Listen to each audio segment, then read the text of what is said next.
完了，前方大片树林，外加禁飞，直升机无法靠近，只能把所有的希望都寄托在地面部队身上。但是要知道，洛圣都的阿萨一直都被戏称为加州婚车队，尽管认为他们不靠谱，但此刻的直升机也没有更好的办法。那这老哥能否摆脱婚车队，成功消息呢？警灯一开，悠哉悠哉，赶快去拿纸，蹲下就开始。欢迎收看《最后的自由》，讲美国老哥最后的自由。终于回到了大家催更已久的直升机视角。没办法，最近的洛圣都有些太平，素材实在太少，对此我也是相当苦恼。不知道有没有本地老哥愿意给我投稿？现在让我们把视线聚焦在这辆红色轿车里的大佬。这才刚刚开始，他就打开色盲模式，一路狂跑。这么高调的行为，阿嫂都不用费力去找。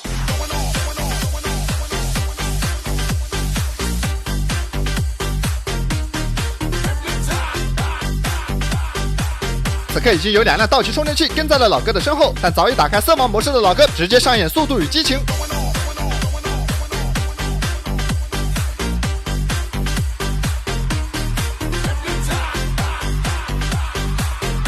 一直都听说洛圣都的阿萨就像婚车队一样，主打一个排列整齐，氛围拉满，就是跑得不快，非常容易跟丢。经常看到有些老哥动不动就消星，今天这位老哥大中午的就喝多了，借着酒劲就来找阿萨匹配一番。不得不说，这位老哥对自己的技术是相当自信，看他转弯果断，丝毫不拖泥带水，对地形那是相当熟悉，看样子确实是有备而来。而此时爱看热闹的直升机也已经同时出动了3架来到了现场，看得出来这样的事情最近确实挺少，他们也憋坏了，所以才会一口气倾巢而出。而老哥本以为自己的一阵加速外加色盲模式能够轻松摆脱阿萨，没想到2辆道奇充电器如影随形，仅仅只落后了老哥几个身位而已。看来还是有些低估了加州婚车队的厉害，但老哥倒是不慌，因为他的技术可不是只有这么点。既然跟得这么紧，那就去前方的高速上试试看。而老哥所驾驶的这辆车正好就非常适合跑高速。老哥所驾驶的是一辆福特蒙迪欧，这款车搭载 2.0T 涡轮增压4缸发动机，最大马力245，跑高速堪称一绝。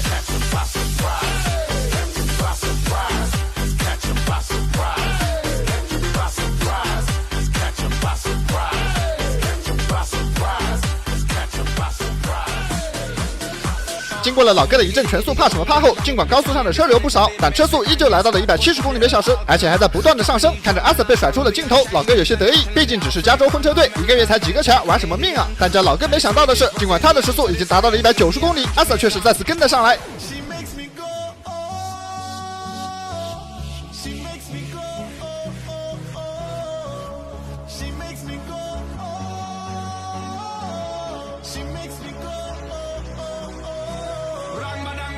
不得不说，这加州的直升机就是专业，拍摄的画面是真的清楚，简直和我新换的相机有的一拼。不过话说，大家买的新的旧的都怎么处理？像我那台佳能 M50就找转转上门回收了2600多，他家是真方便，回收是最快1个小时上门，不管是写字楼还是住宅区都能随叫随到。而且转转是专业的二手回收平台，全国400多个城市都支持上门回收，当面报价，现场打钱。我还发现转转不只收手机，像各种数码产品、家用电器、黄金，甚至是 LV 包、腕表这种奢侈品，我一直想卖又懒得处理，现在有了转转，一键下单就能通通打包带走，特别省心。要我说，轻松处理闲置物品，找转转这种大平台准没错。说好的是加州婚车队，此刻的老哥却是觉得情况明显不对，都这个速度了，2位阿萨居然还没有放弃。而随着前方的车流变得越来越多，老哥决定操作一波，利用 NPC 来将这些阿萨吓退。老哥一路加速，超车是丝滑无比，但身后的阿萨如同是开了如影随形一般，模仿着老哥的线路，丝毫不差的跟在老哥身后完成了超车，甚至在速度上比老哥还要快上几分。这一下让老哥极为震惊，这阿萨究竟是什么实力？上战力表，好，居然都是5星，难怪破不了招。不是说好洛圣都的阿萨都挺菜的吗？这看着不到20米的距离，阿瑟的表现可谓是游刃有余，感觉他还有充沛的动力没有发挥出来。眼看网络盛传的消息有误，这一下轮到老哥着急了。既然在速度上不能取胜，那就玩点别的花样。只见老哥佯装超车，却是突然一把方向下了高速。这一招想法不错，但却是不够极限，给阿瑟留下了充足的时间调整。这一下非但没能摆脱阿瑟，还让阿瑟靠了上来。趁着转弯的速度不快，阿瑟想要来上一个贴，但却是被老哥加速成功躲开。现在再次回到市区，双方开启了第2个回合。有了刚才的经验，老哥知道想要凭借速度取胜很难，必须利用地形和 NPC 对阿瑟造成影响，以此来强迫阿瑟放弃。到时候只剩下的直升机，还不是任由自己拿捏。想到这里，老哥给自己制定了新的线路，那就是往人多车多的地方开。一旦觉得 NPC 不安全的，阿瑟们自然会提前下班。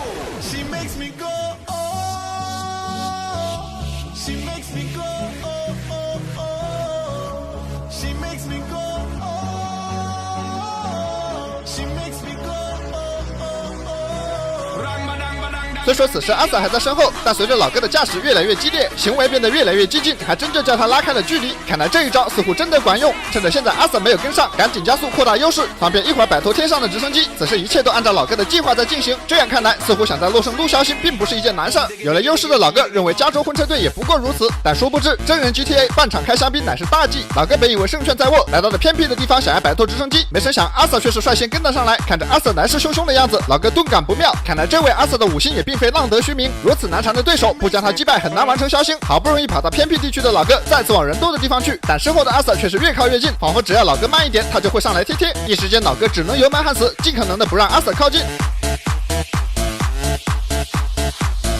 这时前方来到路口，3车道都被堵住，眼看这场匹配就要结束，右侧的皮卡却是让出了一条求生之路。老哥来不及多想，连忙变道开始加速，差点在阴沟里翻船的老哥此刻变得更加急速。看着后视镜里的阿 Sir 越靠越近，老哥很快便出现了失误，差点就和 NPC 来了个亲密接触。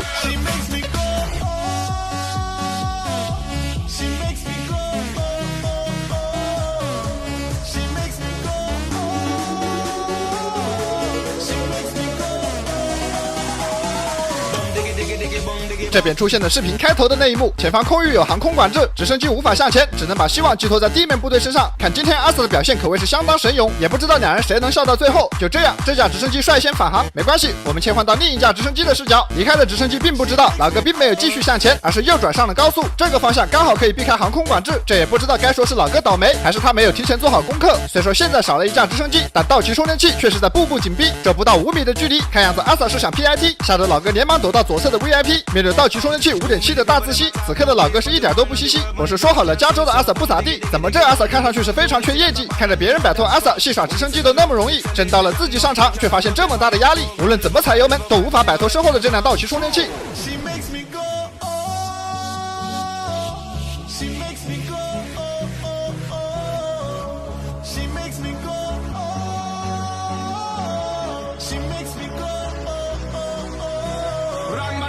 假设当你的时速跑到180公里的时候，却有一辆车紧紧地贴在你的身后，不仅无论怎么踩油门都无法摆脱，还有刺耳的氛围灯带来的压迫感。这种状态让老哥有些顶不住，在高速上这样继续僵持下去根本没有任何优势。于是老哥决定从前方再次回到市区寻找契机。150公里的时速上了匝道，此时老哥满脑子想的都是如何操作身后的阿 Sir。面对路口的弯道，他居然没有做出任何反应，这一幕来得太突然了，就连阿 Sir 都没想到这么快就结束了。我们来看一下慢动作的回放，老哥下匝道时的速度大约在150公里，看到路口时他似乎是想要左转，但犹豫了一下，又向右打了一把方向，最终是朝着路牌直直的冲了上去。看着这向左或者是向右的道路指示牌，老哥偏偏选择了向上，看来还是身后的阿 Sir 给的压力太大，让老哥出现了失误。这老哥本以为凭借自己的实力在洛圣都也能有一席之地，没想到还没来得及单挑直升机就输给了道奇充电器。不是说好了加州婚车队都是弟弟，怎么今天一个比一个能跑？不过好在车虽然上墙了，但是老哥却并无大碍。而要说最难受的还得是停在院子里的这辆特斯拉，明明停在自己家里还如此规范，却被老哥大老远的开了半个小时的车过来撞一下，估计车主怎么也想不到还会有这一节。就这样，这场匹配以这样戏剧的方式结束，老哥最终失去了他的自由。我们本期的节目也告一段落，在此友情提醒各位，本视频为反面案例，请千万不要模仿。感谢大家的观看，我是最后的自由，我们有缘再会。